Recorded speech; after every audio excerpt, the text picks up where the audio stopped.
अगर सब्जी से है अच्छा पैसा कमाना तो बरबट्टी, लोबिया, काउपिया और बोड़ा ही लगाना। नमस्कार किसान भाइयों, स्वागत है आपका चैनल एग्री आकाश पे। किसान भाइयों, आज की इस वीडियो में मैं आपको बोड़ा की खेती की संपूर्ण जानकारी देने वाला हूं, जैसे बोड़ा के लिए उपयुक्त मिट्टी, खेत की तैयारी, हाइब्रिड किस्में, बीज दर और उपचार, बुआई का सही तरीका, खाद और स्प्रे शेड्यूल, खरपतवार नियंत्रण, सिंचाई का सही तरीका, कीट और रोग नियंत्रण, उत्पादन और कमाई।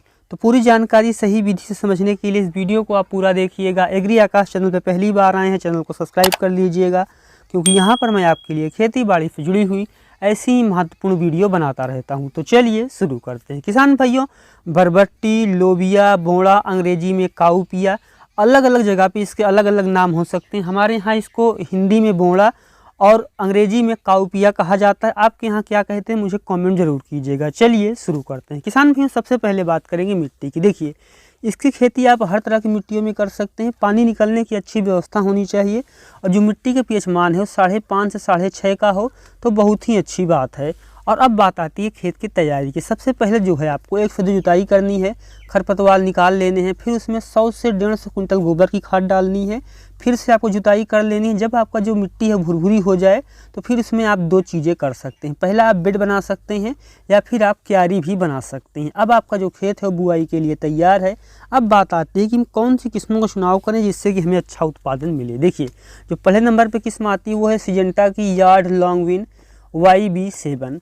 अगर मैं साइज़ की बात करूं फल के तो 35 से 40 सेंटीमीटर इसके फल की लंबाई होती है। वजन जो होता है एक बीन का वो 15 से 25 ग्राम तक होता है। अगर मैं कलर की बात करूं तो हल्का हरा यानी लाइट ग्रीन इसका कलर होता है। 55 से 60 दिन में पहली तुड़ाई शुरू हो जाती है और ज़्यादा उत्पादन के लिए यह किस्म जानी जाती है और रोगों के प्रति भी यह किस्म रोग प्रतिरोधी होती है। जो हमारी दूसरी वैरायटी है वो है नामधारी की NS 634। यह किस्म ज़्यादा उत्पादन के लिए जानी जाती है और यह किस्म 90 से 55 दिन में उत्पादन देती है। इसकी बुआई के समय 38 से 42 दिन में फूल आने शुरू हो जाते हैं और यह जो किस्म है बरसात और सर्दी दोनों ही समय में इसकी बुआई की जाती है और पूरे भारत में आप इसको लगा सकते हैं। जो हमारी तीसरी वैरायटी है वो है कलश की KSP 178। पहली तुड़ाई 45 से 50 दिन में शुरू हो जाती है। लंबाई अगर फल की बात करें तो 25 से 30 सेंटीमीटर बीन की लंबाई होती है और गहरे हरे रंग का फल होता है। इन तीनों किस्म में से आप कौन सी किस्म लगाने वाले हैं मुझे कमेंट जरूर कीजिएगा।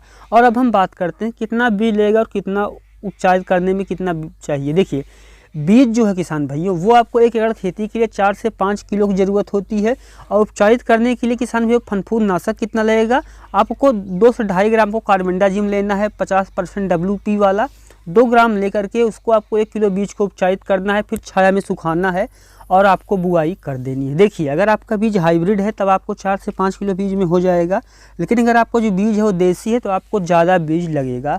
अब बात आती है कि बुआई का सही तरीका क्या है। देखिए, लोबिया की जो बुआई अगर आप अगेती के लिए करना चाहते हैं तो नवंबर से दिसंबर तक आपको इसकी बुआई करनी चाहिए। समय पर बुआई करना चाहते हैं तो गर्मी के लिए आप फरवरी से मार्च तक कर सकते हैं। बरसात के लिए जून और जुलाई में की जाती है। अगर आप बुआई कर रहे हैं तो पौधे से पौधे की दूरी 15 सेंटीमीटर, लाइन से लाइन की दूरी जो है आपको 30 सेंटीमीटर रखनी है। और अगर किसान भाइयों आप बहुत सारे किसान भाई जो हाथ से इसको छिड़काव विधि से बोते हैं तो उस विधि से भी आप बुआई कर सकते हैं, लेकिन उसमें आपको ध्यान ये देना होगा कि अगर आपकी जो किस्म उसकी शाखाएं लंबी फैलती हैं तब आपको लाइन में ही बुआई करनी चाहिए। अब बात आती है खाद और स्प्रे शेड्यूल की। देखिए, बुआई के समय 1 एकड़ में आपको 50 किलो DAP, 20 किलो पोटास और 10 किलो यूरिया डाल करके बुआई करनी है। और इस फसल में ज़्यादा जो ज़रूरत है वो DAP यानी फास्फोरस की होती है। जड़ के विकास में, पौधों के विकास में और जड़ों को मजबूत करने में मदद करती है। यूरिया की ज़रूरत इसमें कम होती है। फूल आते समय 25 किलो यूरिया में 250 ग्राम सूक्ष्म पोषक तत्व मिला करके डाल दीजिए। इसके अलावा इसमें यूरिया की ज़रूरत नहीं होती है। फनफूद नाशक का स्प्रे काफ़ी ज़्यादा ज़रूरी होता है तो आप फनफूद नाशक का समय समय पे स्प्रे करते रहें 10 से 15 दिन के अंतराल पे। अब बात आती है खरपतवार नियंत्रण की। देखिए, खरपतवार नियंत्रण इसमें बहुत ज़्यादा ज़रूरी होता है। 2 बार खरपतवार नियंत्रण जरूर ही करना चाहिए। पहली बार खरपतवार नियंत्रण जो करना है आपको वो बुआई के 20 से 25 दिन में करना है और दूसरी बार 40 से 45 दिन में। पहली बार फूल आने से पहले जब शाखाएं विकास कर रही हों और दूसरी बार किसान भाइयों जब करना है फूल आने से अगर आप पहले कर लेंगे तो कोई इंसेक्ट और कीट इसको नुकसान नहीं पहुंचा पाएगा। लेकिन अगर आप हाथ से खरपतवार नियंत्रण नहीं कर सकते हैं, आपके यहाँ लेबर की समस्या है, तो आप पेंडी मैथिलीन स्क्रीन पर देख रहे हैं ले सकते हैं। 1 लीटर पेंडिमेथलिन को 2 फिल्टर पानी मिलाकर के 1 एकड़ में स्प्रे करेंगे तो कोई खरपतवार उग ही नहीं पाएंगे। और अब बात आती है सिंचाई का सही तरीका क्या है। देखिए, इसमें आपको 4 से 5 सिंचाई की ज़रूरत पड़ती है। ज़्यादा पानी नहीं भरना चाहिए, सिंचाई हल्की होनी चाहिए। फूल निकलते समय, फल बनते समय सिंचाई का विशेष ख्याल रखें। बाकी पौधे के विकास के समय आप हल्की सिंचाई करें, वही इसके लिए अच्छा होता है। लेकिन ध्यान आप ये दें, खेत में पानी रुकेगा तो फंगस फैल जाएगा और नहीं सिंचाई करेंगे तो पौधा कमज़ोर हो जाएगा। तो 4 से 5 सिंचाई करें, मिट्टी के हिसाब से सिंचाई करें। और अब बात आती है कीट और रोग नियंत्रण की। जो हमें पहला कीट इसमें परेशान करता है वो है तेला और काला चेपा। अगर तेला और काले चेपे का हमला दिखे किसान भाइयों, तो आप समझेंगे कि आपका जो पौधा है वो बहुत तेज़ी से कमज़ोर होगा, पत्तियां खराब होंगी। तो उस पर आप क्या करें, उसके लिए आपको लेना है मैलाथियान 50% EC 2 फिल्टर पानी में किसान भाइयों मिलाना है इसको आपको, और 200 ml लेकर के मिलाना है। उसके बाद ये समस्या दूर हो जाएगी। दूसरी इसमें जो समस्या है वो है बालों वाली सुंडी। जिस स्क्रीन पे आपको बालों वाली सुंडी दिखाई दे रही है, ये आ जाती है और इसका आक्रमण होता है तो पौधा पूरी तरीके से नुकसान इतना हो जाता है कि पौधा पूरी तरीके से बर्बाद हो जाता है। इसके लिए किसान भाइयों आपको कीटनाशक लेना है। और किसान भाइयों, अगर आप खरपतवार नियंत्रण करें समय से करेंगे, सिंचाई समय से करेंगे तो ये समस्या नहीं आएगी। क्योंकि जैसे ही नवंबर दिसंबर के महीने में नीचे नमी कम होती है तो उसी में ये ज़्यादा पनपता है। तो आप अगर इस तरीके से करेंगे तो ये समस्या नहीं आएगी। और जो हमारा अंतिम रोग है वो है बीज गलन और पौधे का नष्ट होना। देखिए, यह जो बीमारी है बीज से पैदा होने वाले माइक्रोफ्लोरोन के कारण फैलती है। और इससे जो प्रभावित पौधे होते हैं वो सिकुड़ जाते हैं, बेढंगे हो जाते हैं और प्रभावी तरीके से जमाव ना होने के कारण उससे पहले ही वो मर जाते हैं। इसके नियंत्रण के लिए अगर आप बीज उपचारित करके बोएंगे, जैसे मैंने आपको बताया था अभी, तब आपको ये समस्या देखने को नहीं मिलेगी।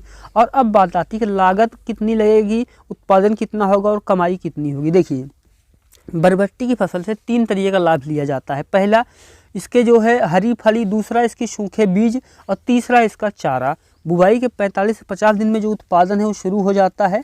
तो सबसे पहले अगर मैं बात करूं कि 1 एकड़ में 60 से 70 क्विंटल का इसका उत्पादन होता है।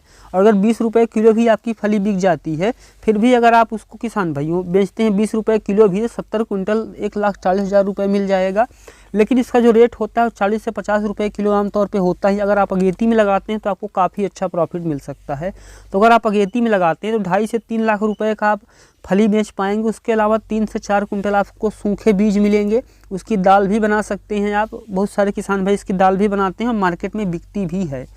और उसके अलावा जिसका चारा है वो भी पशुओं के काम में आएगा। और इसको लगाने से आपकी जो मिट्टी है उसकी उर्वरा शक्ति भी बढ़ती है और पौधा भी जो किसान भैया अच्छे तरीके से ग्रो करता है। जो अगली फसल होती है उसमें आपको यूरिया देने की ज़रूरत नहीं पड़ती है।